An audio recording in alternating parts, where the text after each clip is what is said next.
Russia invaded Ukraine, is invading as we speak. It's still going on. So right now we are going to get our opinions from our military correspondent, Miss Marsha G.I. Joe Hart.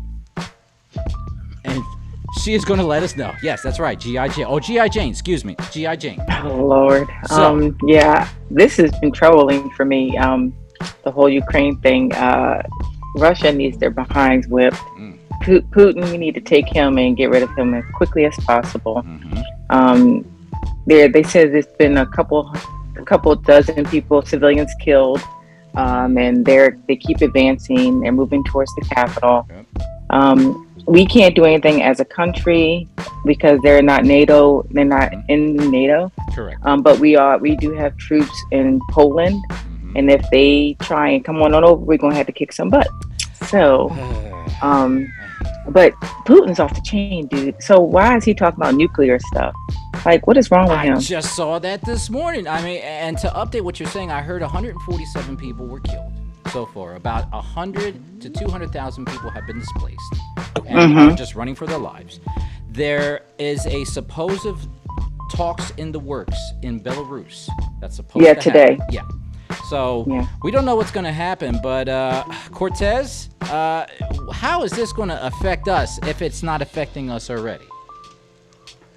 Well, man, unfortunately, it's been going on for a couple of years. It's just the problem I have with the whole entire thing is these guys they have been training to do this for the past 5 years. Past 5 years, they've been training to do this. I feel as though they weren't a part of NATO, but we kind of watched this go down the way it went down.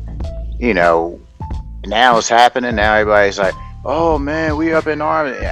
People are doing a lot of talk. They're doing a lot of talk with these sanctions and everything, but that's not going to help those Ukrainians over there. We need to really be like, look, we need to step in and intervene at this point. Whether or not with NATO or not, I feel as though we need to intervene, because if Russia can do that to Ukraine, they can do that to anybody else out here. GPS, if they step in, what we're looking at as worst case scenario? Do you really feel like that the nuke talk might be happening? Well, problem is China is one of Russia's best friends.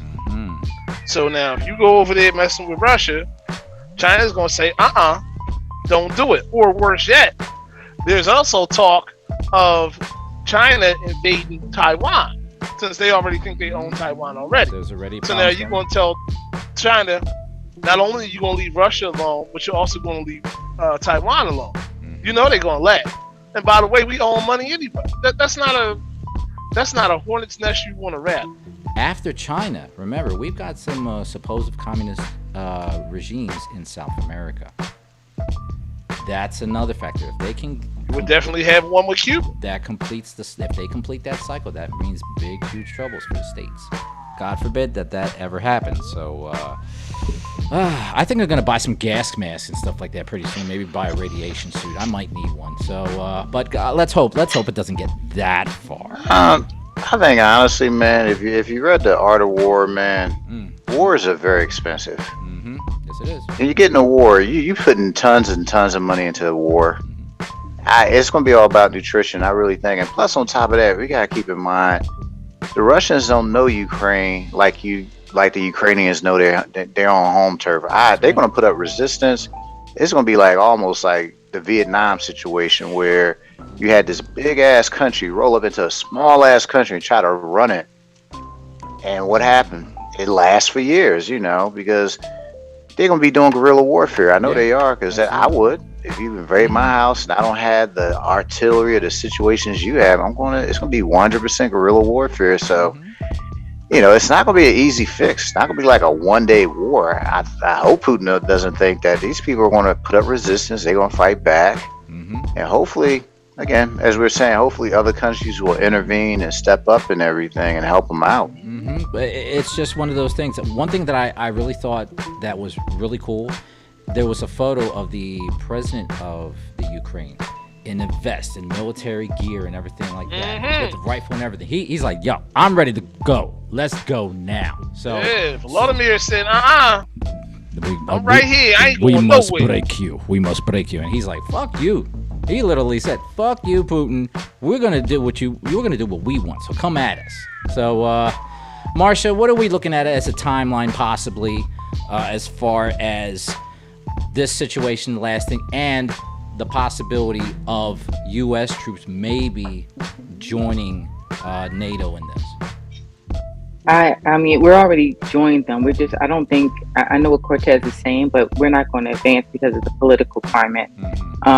But I think with the way Russia is advancing, we'll probably get to the capital in the next week or so.